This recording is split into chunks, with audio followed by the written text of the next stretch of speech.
नमस्कार, मैं हूं संजोग कुमार नंदन और आज आपके सामने प्रस्तुत हैं जन संसद के इस कार्यक्रम में भाजपा के एक कद्दावर नेता, पालीगंज की पृष्ठभूमि से आने वाले और अपनी जान पहचान से लोगों में विख्यात। मैं उनसे आज कुछ सवाल करूंगा। मैं उनसे बेबाकी से जिस तरीके से उन्होंने जवाब दिया है वो काबिल तारीफ है। उनसे बहुत कुछ सीखने को भाजपा के कार्यकर्ताओं को और पालीगंज की धरती के नवयुवाओं को सीखने को मिला है। आइए हम उनसे बात करते हैं और हमारी बाईं तरफ हैं श्री रविंद्र रंजन जी। हम उनसे आइए और बात करते हैं। उनसे हम कुछ सवाल करेंगे, कुछ जवाब करेंगे और उनसे हम कुछ जानने का कोशिश करेंगे।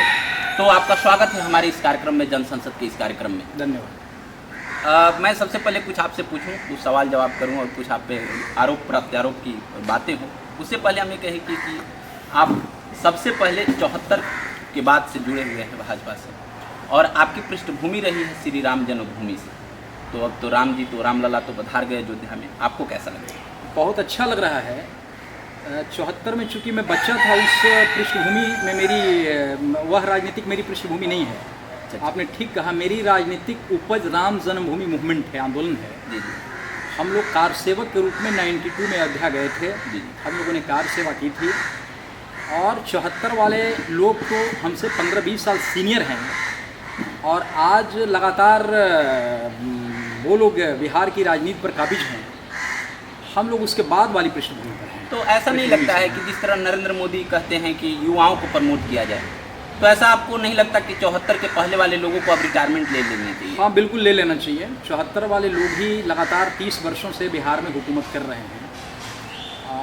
नरेंद्र मोदी जी 1974 के मूवमेंट के नहीं थे।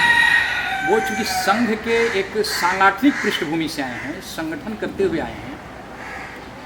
लेकिन प्रदेश में जहाँ तक सवाल है, तो प्रदेश में 74 के आंदोलन वाले लोग ही हैं, या प्रदेश से केंद्र में जो मंत्री बने हुए हैं वो लोग भी उसी पृष्ठभूमि से हैं और वो लोग ही पूरी तरह काबिज हैं।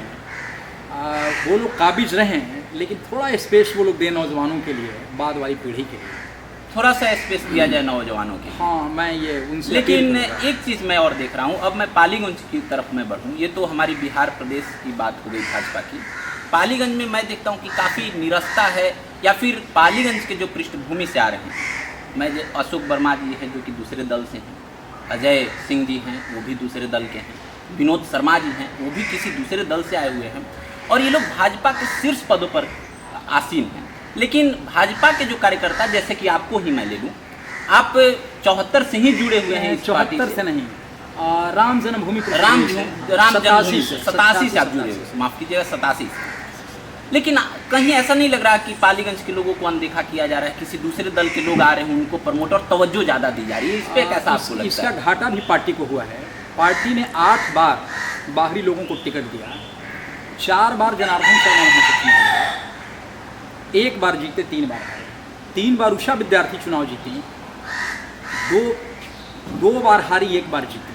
तो और 1 बार रामजन्म शर्मा जी, मतलब 3 कैंडिडेट 8 बार वहाँ चुनाव लड़े। तो जैसे मैं कहना चाह रहा हूँ कि अगर वो 3 बार हार सकते हैं, उन पर पार्टी अगर 3 बार दाव लगा सकती है, तो क्या मैं आप ही की बात करूँ, अगर रविंद्र रंजन जी अगर खड़े होते हैं तो मुझे लगता है कि आप पहली बार में ही किला फतह करने में और बेशक आपको पालीगंज से आप जानते हैं कि किसी भी लोकल उम्मीदवार को उसके फेस के आधार पर 10 से 20 हज़ार वोट एक्स्ट्रा मिल जाता है। अगर 8 बार तक लोकल उम्मीदवार को पार्टी टिकट देती तो हो सकता है 2 बार हारता उम्मीदवार और 8 बार जीतता। मैं नहीं, मेरी जगह पर कोई और भी हो सकता था। मैं तो 2 बार जिला परिषद का मेंबर बना, 1 बार मेरी पत्नी बनी और मैं 4थी बार प्रदेश कार्य समिति का मेंबर हूँ और दूसरी बार मैं नेशनल एक्जीक्यूटिव कमेटी का मेंबर हूँ। पहली बार पंचायती राज मंच का मैं मेंबर था और इस बार मैं किसान मोर्चा राष्ट्रीय कार्यकारिणी का मेंबर हूँ और पश्चिम बंगाल का मैं सह प्रभारी हूँ। तो इतना देर तो क्यों मेरी सह प्रभारी बनने में ये समय मेरी संगठन में सीनियरिटी है, ठीक बात है। जनता ने भी मुझे स्वीकार किया है। पालीगंज पश्चिमी दक्षिणी से मेरी पत्नी को भी जिला परिषद का मेंबर बनाया और मुझ पर भी विश्वास जताया, मुझे भी मेंबर बनाया। और सरकारी स्तर पर भी मैं जिला कृषि टास्क फोर्स का मैं मेंबर रहा, पालीगंज आत्मा का अध्यक्ष रहा। और इंडिविजुअल भी एक कार्यक्रम, मेरा एक संगठन है स्वामी शाहजानंद किसान वाहिनी, जिसका मैं अध्यक्ष हूँ, राष्ट्रीय अध्यक्ष। तो 1995 से ही मैं कार्यक्रम करा रहा हूँ। स्वामी जी की जयंती और समारोह, भाजपा के बड़े बड़े शीर्षस्थ नेता इसमें शिरकत करते हैं। लेकिन पता नहीं पालीगंज में और भी काफ़ी प्रतिभाशाली नेता हैं पता नहीं क्यों नहीं पालीगंज पर भाजपा नेतृत्व विश्वास या भरोसा जता पाती है, मुझे समझ में नहीं आता है। एक चीज़ और, मैं जब मैं पालीगंज भाजपा की तरफ देखता हूँ तो एक आंतरिक कलह मुझे दिखाई देती है। इसका क्या कारण है वहाँ पालीगंज के भाजपा में? इसका कारण यह है कि बाहरी लोग जो चुनाव लड़ने आते हैं वो लोग आपस में मतैक्य होने नहीं देते हैं, आपस में एक दूसरे के खिलाफ भड़काते हैं, झगड़ा कराते हैं। उनको लगता है कि ये लोग आपस में अगर एकजुट होंगे तो फिर हमारी तो दाल गलेगी नहीं, इसलिए इन लोगों को ये लोग आपस में अगर टूटे हुए रहेंगे तभी तो हमको मौका मिलेगा यहाँ से। यही कारण है और कोई कारण नहीं है। बाकी तो पालीगंज के लोग बहुत अच्छे हैं, वहाँ के कार्यकर्ता भी बहुत अच्छे हैं, सभी लोग बहुत अच्छे हैं। अभी मैं बात करूँ अभी ताज़ा उत्तर निकल की, तो अभी बच्चा यादव जी वहाँ जदयू में शामिल हुए थे, जिनके मैं विकास का मैं वहाँ जब गया था तो वहाँ एक यात्री शेड और बस स्टैंड की भी हालत, मैंने वीडियो भी उस पर डाला था, माली हालत है। अगर वो जदयू से आते हैं तो आपको इस पर क्या कहना है? अगर वो पालीगंज वो सिटिंग, अगर मैंने एक आंतरिक सूत्रों से भी मिला है कि वो जदयू के पाले में शायद जा सकता है, मैं इस पर मुहर तो नहीं लगा सकता, लेकिन अगर जदयू पर जाता है तो वो बच्चा यादव वहाँ से आएंगे। तो आप इस पर मैं जैसे वहाँ जदयू से भी पालीगंज के श्वेता विश्वास जी हैं, नरेंद्र सिंह जी हैं, तो उनको अगर दिया जाए तो उस पर आपकी सहमति है? फिर बच्चा यादव को लाया जाए तो उस पर सहमति है? नहीं, जेडीयू पर का कहीं सवाल ही नहीं उठता है। जेडीयू का कोई वोट बैंक वहाँ नहीं है, कोई आधार बैंक नहीं है वहाँ पर। ये तो भारतीय जनता पार्टी का वोट बैंक है और लगातार 80 से भारतीय जनता पार्टी वहाँ चुनाव लड़ रही है। भारतीय जनता पार्टी में एक एक वर्कर है वहाँ पर जो चुनाव लड़ने की क्षमता रखते हैं। बच्चा यादव तो बहुत निकम्मा विधायक है। आपने कहा ना कि उन्होंने कोई काम नहीं किया। मैं नहीं कह रहा हूं। उन्होंने आश्वासन दिया था, उनका एक मुद्दा था पालीगंज बस स्टैंड, उसमें शौचालय का भी निर्माण नहीं करा सके। आपने मैंने देखा था, मैं वो तो क्षेत्र में जाते भी नहीं हैं, उनको क्षेत्र की जनता पहचानती भी नहीं है। उनका टिकट चूंकि कट गया था आरजेडी में, तो वो यहाँ पर आए हैं जेडीयू में, और जेडीयू से अगर वो चुनाव लड़ते हैं तो मैं समझता हूँ कि बहुत मुश्किलों का सामना हम लोग को करना पड़ेगा। इसलिए आला कमान जो हमारा है, एनडीए का आला कमान, वो ऐसी भूल नहीं करेगा। तो वह भारतीय जनता पार्टी की सीट परंपरागत सीट है, वह भारतीय जनता पार्टी की ही सीट रहेगी, ऐसा मैं मानता हूँ। ये बातें तो है, लेकिन मैं जहाँ देखता हूँ भारतीय जनता पार्टी एक हिंदुत्व की पार्टी है, और ऐसे कहें तो आप लोग हिंदुत्व का सर्टिफिकेट भी बांटने का कार्यक्रम करते हैं। आपके पाले में जो लोग आते हैं वो हिंदू हो गए, हिंदू सपोर्टर हो गए, जो आपके विरोध गए वो हिंदू विरोधी भी कहे जाते हैं। लेकिन पालीगंज का जो मठ है, जो एकमात्र मठ है, इसका विकास आप लोग के विधायक के आने के बाद भी या फिर आपकी सरकार में भी नहीं। ये दर्द बयां करती है भारतीय और बिहार की संस्कृति पे। ये क्यों, ऐसा आखिर क्यों? इस पर आपने भी आवाज़ उठाया नहीं, या इस पर आप क्या कहना? नहीं, मैंने एक बार भारतीय संस्कृति पुरातत्व विभाग को लिखा है चिट्ठी इस पर, और मैंने बात भी की है। वहाँ कोई फंक्शन पहले होता था तो मैं वहाँ जाता था। इधर आयोजक लोग हमको नहीं बुलाते हैं, पता नहीं क्यों नहीं बुलाते हैं। वो मठ भी, वहाँ का जो प्रबंधन है उसमें भी कुछ क्लेश है, वो लोग भी बढ़िया से इसको प्रस्तुत नहीं कर पाते हैं। उस पर वो एक बड़ा इशू है, वो हमारा ऐतिहासिक धरोहर है और निश्चित रूप से उसका विकास होना चाहिए। आपने ध्यान आकृष्ट किया है तो मैं फिर और उस मठ और मंदिर की तो आखिर संस्कृति हमारी है, और हमारी बिहार की संस्कृति नहीं, वो संस्कृति के साथ साथ उसमें बहुत सारी ज़मीन है जी। जैसे सड़क पर, पालीगंज सड़क पर जो बिजली, ये सब्जी मार्केट जो लग रहा है, उसके पीछे वाला जो स्पेस है, अच्छा, उसको डेवलप करके, उसको विकसित करके वहाँ सब्जी मार्केट बनाया जा सकता है। तो पालीगंज जो रोड जाम रहता है आए दिनों, उस रोड जाम की समस्या से पालीगंज जो है मुक्त हो जाएगा। अच्छा जी। तो ये उसके पास बहुत प्रॉपर्टी है, उस प्रॉपर्टी का उससे प्राप्त राजस्व का हम लोग उपयोग जनहित में कर सकते हैं। तो सरकारी स्तर पर जो है उसका उपयोग करेंगे तो उसका फ़ायदा जो है आम जनता को ही मिलेगा। तो क्या हम मान लें कि अगर अगली बार विधायकी का सीट अगर रविंद्र रंजन जी को दिया जाता है या फिर पालीगंज की किसी निवासी को दिया जाता है तो आप उसके लिए तैयार हैं, कमर कसकर? मैं तो बराबर तैयार रहता हूँ। मैंने बताया ना कि मैं तो लगातार लड़ता ही रहता हूँ, मैं जनता के बीच में रहता हूँ, मैं तो किसानों और मजदूरों के नेता हूँ, मैं स्वामी सहजानंद सरस्वती को मानने वाला हूँ, अनुयायी उनका हूँ, और मैं तो बिना पद के भी काम करता हूँ। मैंने तो जिला परिषद का चुनाव पावर में मेरी पत्नी जीती हुई थी, उन्होंने छोड़ दिया।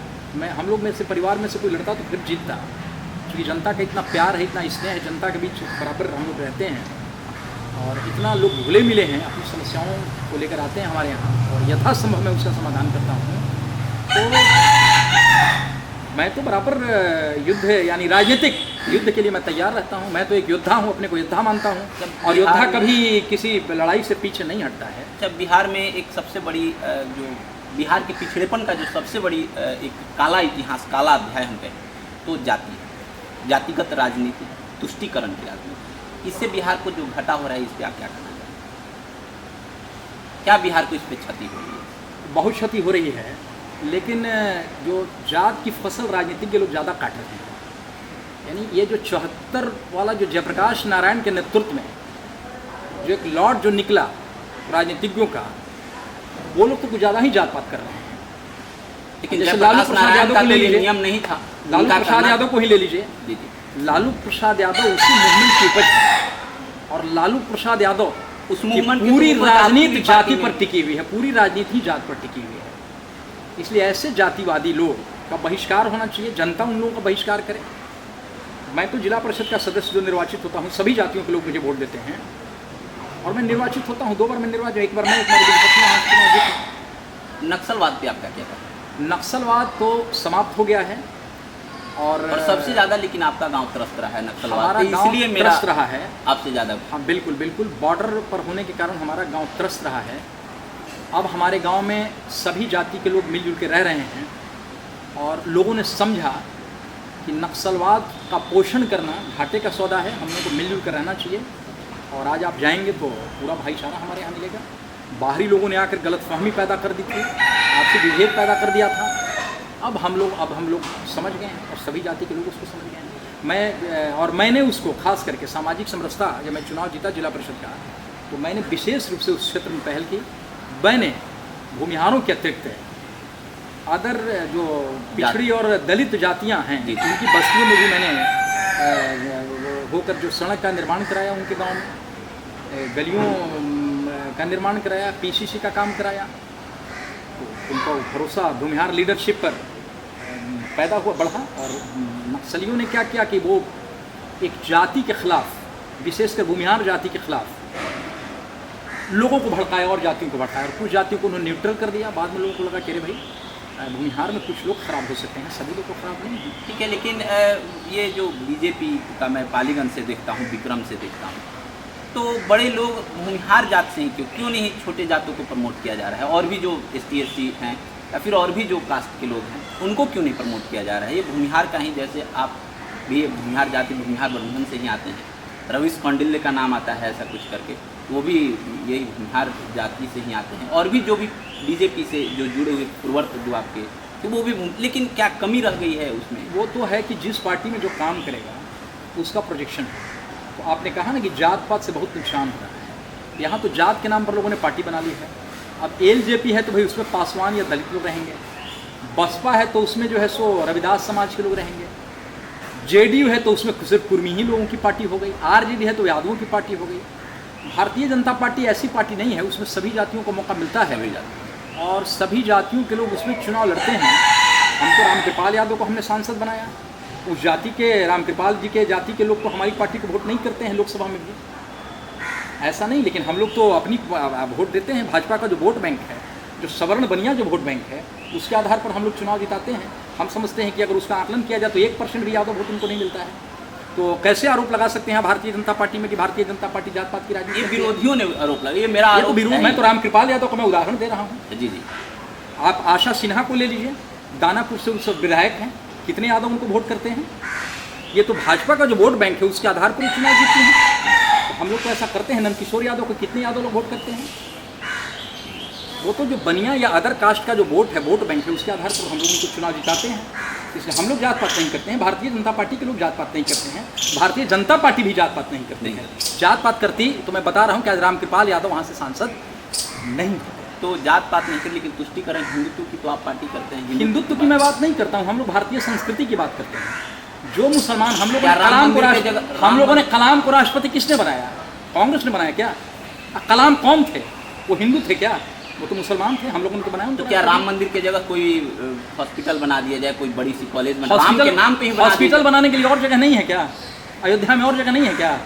राम जन्मभूमि चूंकि आस्था का सवाल है, ये तो बात फिर आ गई हार जीत की ना। मैं ये कह रहा हूँ कि और जगह है कि नहीं, और जमीन बची भी है कि नहीं हॉस्पिटल बनाने के लिए? जो विरोधी लोग ये कहते हैं कि राम जन्मभूमि की जगह पर हॉस्पिटल बना दिया जाए। हॉस्पिटल बनाने की और जगह है कि नहीं, मंदिर कहाँ बनेगा? जो आस्था हमारा है, और फिर ये हिंदू का सवाल नहीं है, ये मक्का है, वो कितना खूबसूरत बना हुआ है, उसमें कितना पैसा इन्वेस्ट मुसलमानों का है। रोम जो है उसमें ईसाइयों का कितना पैसा इन्वेस्ट है, ईसाइयों का कितनी बड़ी आस्था वहाँ पर है। इजराइल है, महात्मा बुद्ध की कितनी मूर्तियाँ इस देश में और दुनिया में हैं। तो सिर्फ ये हिंदुओं पर ही क्यों कि राम जन्मभूमि जहाँ पर बनी हुई है, राम जन्मभूमि का जो मंदिर बन रहा है वहाँ पर हॉस्पिटल बना दिया जाए?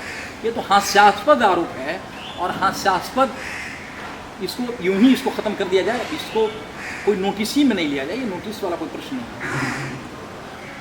ये थे रविंद्र रंजन जी, जिस बेबाकी के साथ इन्होंने हमारी प्रश्नों का उत्तर दिया, काबिल तारीफ़ की, और इनसे काफ़ी कुछ बीजेपी के लोगों को सीखने की और समझने की ज़रूरत है।